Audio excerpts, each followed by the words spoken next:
Hello students, welcome back to our classes. Today we are going to start again a question of cash book which contains the cash, bank and the discount column.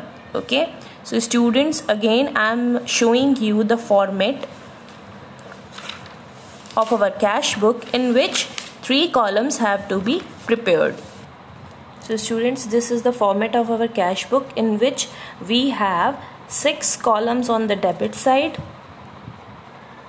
and the same 6 columns on the credit side. Okay, so it will date, particulars, ledger folio, discount, cash in bank, 3 columns of amount, and again date, particulars, LF, discount, cash in bank.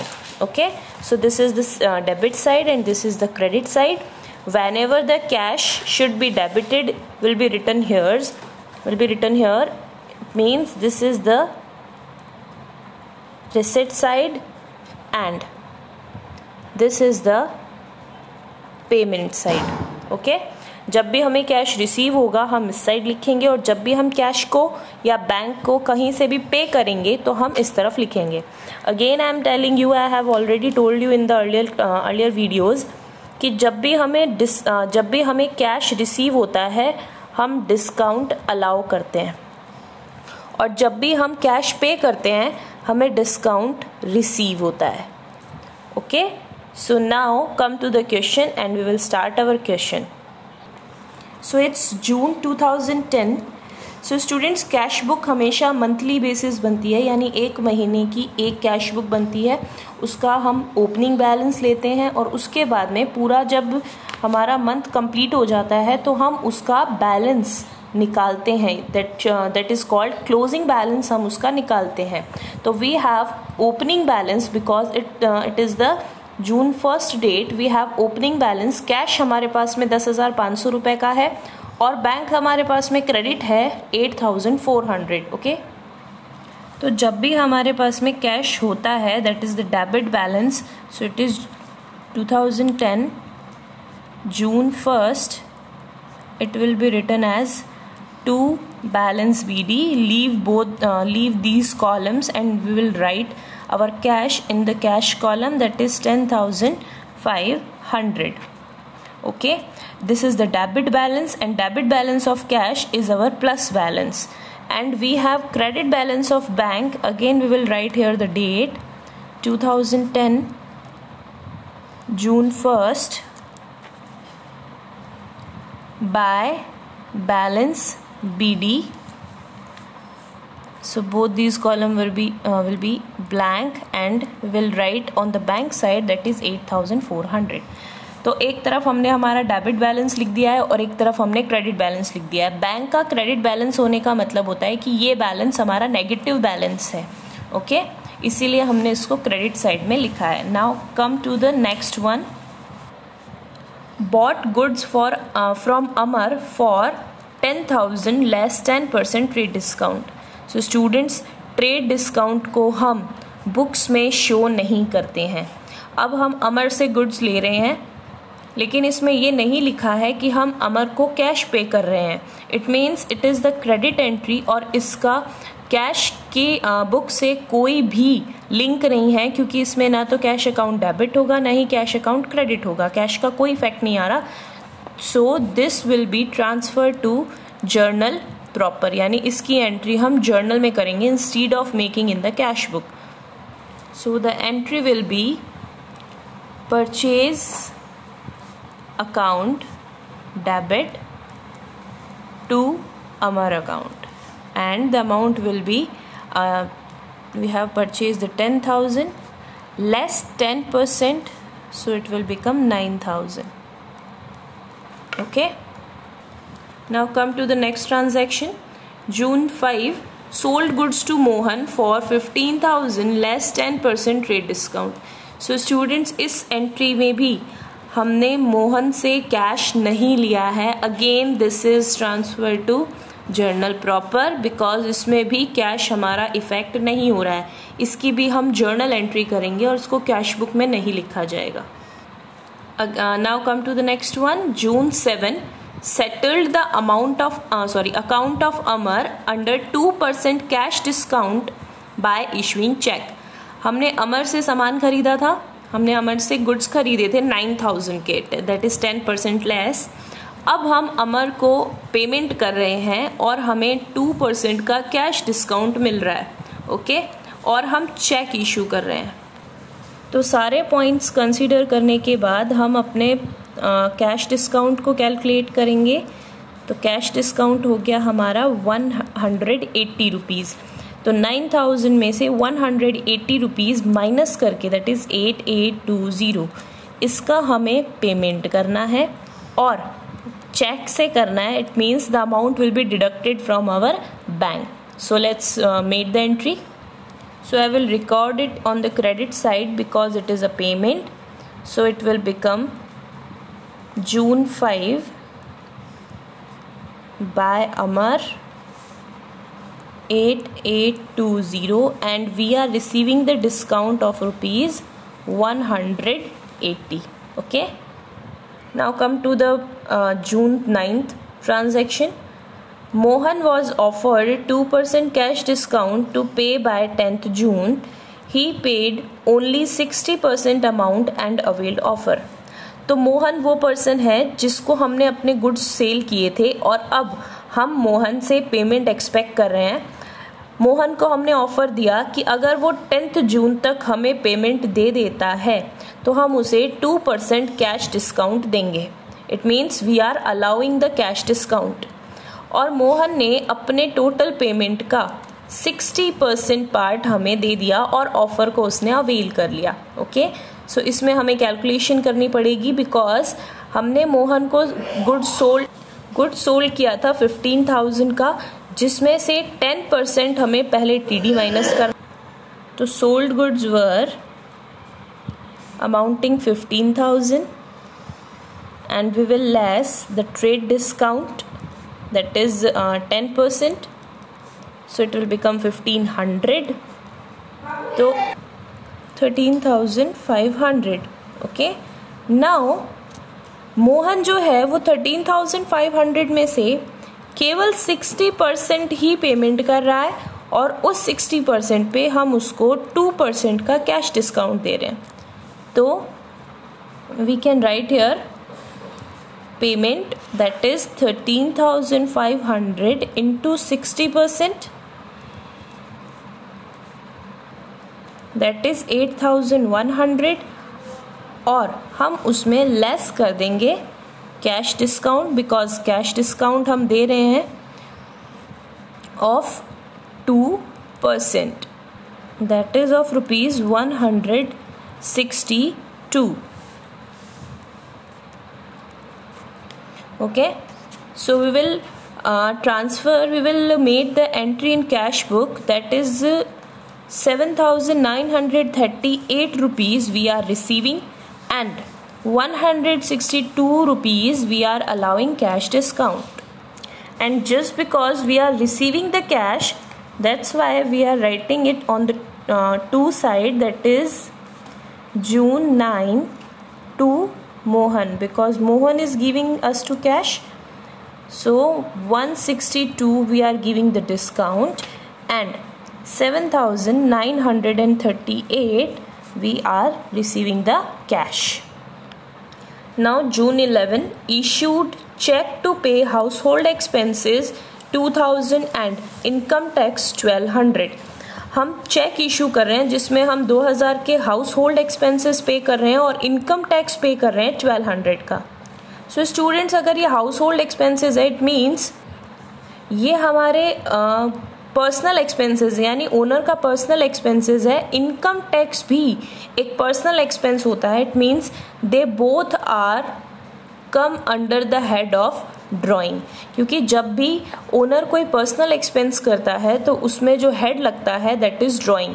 यानी instead of writing household expenses and income tax we will write drawings. Okay, so June 11 by drawings. Again June 11 by drawings. Just because we are issuing the check, So both expenses should be written on the bank column. Deposited cash into bank rupees 8,000. तो students यहाँ पे हम हमारा cash bank में deposit करवा रहे हैं. It मीन्स ये हमारे कैश और बैंक दोनों कॉलम को इफेक्ट करेगा and this is a contra entry. Okay, so let's write it. So students we will write here June 13 to cash account. Bank में हमें रिसीव हो रहे हैं 8,000 and here we will write June 13 by bank. क्योंकि हमारे cash column से 8,000 रुपये का पेमेंट हो रहा है तो हमने कैश कॉलम में 8,000 लिख दिए और ये 8,000 रुपये कहाँ जा रहे हैं? बैंक में. So in the LF side we will write the C that indicates to contra. तो जब भी कोई ऐसी एंट्री जो हमारे कैश और बैंक कॉलम को दोनों अलग अलग साइड से इफेक्ट करती है that is called the contra entry. और कॉन्ट्रा एंट्री के लिए हमें दोनों तरफ C दिखाना पड़ता है for indicating the entry. Now come to the next one. 15 received a cheque from Mohan for the balance due amount. तो अब मोहन से जितना भी अमाउंट ड्यू रह गया है उसका हमें एक चेक रिसीव हुआ है. So first need to check out कि मोहन से हमारा कितना बैलेंस बाकी है. सो स्टूडेंट्स ये हमारी पहले की कैलकुलेशन है जिसमें ये मेंशन था कि 13,500 में से 60% मोहन हमें दे चुका है. इसका मतलब 40% is still due to Mohan. So we can calculate here 13,500 multiplied by 40%. ये अमाउंट हमारा अभी भी मोहन से ड्यू है और मोहन हमें 40% पेमेंट देगा. तो 60% वो हमें पहले पे कर चुका है और अब उसका 40% बन रहा है 5,400 rupees. So we will transfer it in our cash book. So here June 15 not on the credit side, we will write it on the debit side because we are receiving the cash. So it will become June 15 to Mohan and we are receiving the check of rupees 5,400. June 16 bought goods from Sohan for 6,000. So students हमने सोहन से goods खरीदे हैं 6,000 रुपये के but हमने cash पे नहीं किया है. तो इसका मतलब कैश में इसका कोई ट्रांजैक्शन नहीं है and it will transfer to journal proper book. Now come to the 18. Cheque received from Mohan was endorsed to Sohan in full settlement of his account. तो स्टूडेंट्स हमें जो भी मोहन से चेक मिला था वो हमने सोहन को दे दिया. इसका मतलब ये हुआ कि वो चेक हमने बैंक में डिपॉजिट ही नहीं करवाया था और वो चेक हमने सोहन को दे दिया. तो अब अगर हमने बैंक में चेक डिपॉजिट ही नहीं करवाया तो हमने जो पहले ट्रांजैक्शन किया था वो नहीं होना चाहिए था. सो पहले हम उसको कट करेंगे और ये वाला जो चेक है ये हम सोहन को ट्रांसफ़र कर देंगे. तो चेक की जो एंट्री होगी वो जर्नल प्रॉपर में होगी, कैश बुक में कोई एंट्री नहीं होगी. और जैसे फर्स्ट एंट्री हम यहाँ पे करेंगे just received a cheque from Mohan. So it will be cheque in hand to Mohan and जब भी ये चेक इंडोर्स्ड होगा तो हम एंट्री कर देंगे Sohan account debit to cheque in hand. So ये दोनों ही ट्रांजैक्शन हमारे बुक में कैश बुक में रिकॉर्ड नहीं होंगे और जो हमने इसको रिकॉर्ड किया है we need to cut it. So okay, so come to the next one. 20 received VPP by paying 450 for goods. तो स्टूडेंट्स यहाँ पे VPP का मतलब होता है that is value payable post. यानी यहाँ पे क्या होता है कि जो भी बायर होता है वो सेलर होता है वो बायर को गुड्स जो भेजता है वो पोस्ट ऑफिस के थ्रू भेजता है और वहाँ पे उनको VPP का पेमेंट करना पड़ता है. तो यहाँ पे हमने पेमेंट किया है ताकि हम गुड्स को रिसीव कर सकें. So we will write it on the credit side. So it will become June 20 by purchase and amount rupees 450. Okay. Next one, June 22 received money order from Ram 600 against goods supplied in May. तो मई में हमने राम को कुछ good supply किए थे, cell किए थे, जिसका अब हमें 600 रुपये मनी ऑर्डर से मिल रहा है. Okay, so we will write it on the debit side. So it will become June 22 to Ram 600. June 24 withdraw cash from bank for office use rupees 4000. इसका मतलब हम ऑफिस पर्पस के लिए बैंक से विड्रॉ कर रहे हैं cash. Again it is a contra entry, so let's record it. So it will become June 24 to bank account. We can mention contra entry here. 4000 we are receiving, and here June 24 by cash account, we'll write the contra here and 4000. Next is June 25 received a check from Kumar 3850 in the full settlement of his account of 4000. एक कुमार हमारा debtor था जिससे हम 4000 rupees लेने वाले थे, और उसने पूरे सेटलमेंट में हमें 3850 चेक दिया है. इट मीन्स 150 रुपये का हमने उसको डिस्काउंट दिया है. और जून 27 में ये लिखा हुआ है कि कुमार का जो चेक था वो हमने बैंक में कलेक्शन के लिए सेंड कर दिया है. तो 25 को हम कोई एंट्री नहीं करेंगे, बट 27 को हम कुमार का जो चेक बैंक में गया है उसकी एंट्री करेंगे. So here June 27 to cheque in hand 3850. Now 28 sold goods for cash 5000 and deposited 3000 in bank. तो हमने 5000 रुपये के गुड्स सेल किए और उसमें से 3000 रुपये हमने बैंक में डिपॉजिट करवा दिए. सो June 28, क्योंकि हमने सेल से ये मनी ली है, so it will become sales account. 2000 हमें कैश और 3000 bank. Check of Kumar was dishonored and bank debited our account by ₹20. तो हमने जो चेक का कुमार का चेक भेजा था कलेक्शन के लिए वो डिसऑनर हो चुका है. इसका मतलब कुमार के पास में इनफ मनी नहीं है कि वो हमारा पेमेंट कर सके, तो हमारे बैंक अकाउंट ने 20 रुपये कट कर दिए हैं हमारे अकाउंट से.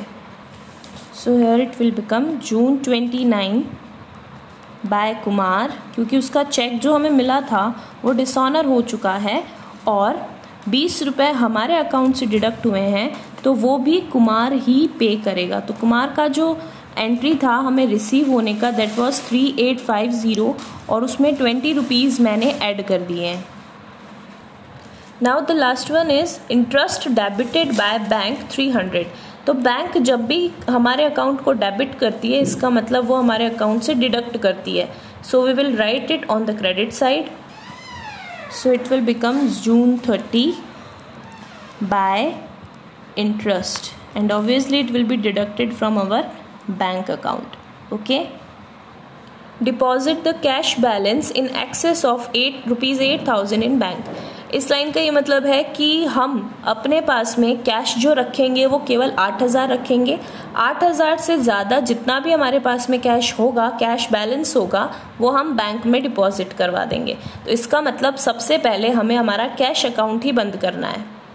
सो स्टूडेंट्स, हमारे कैश अकाउंट के डेबिट साइड की जो टोटल आ रही है वो आ रही है 25,038 rupees. So this is, I am writing again here, 25,038 rupees.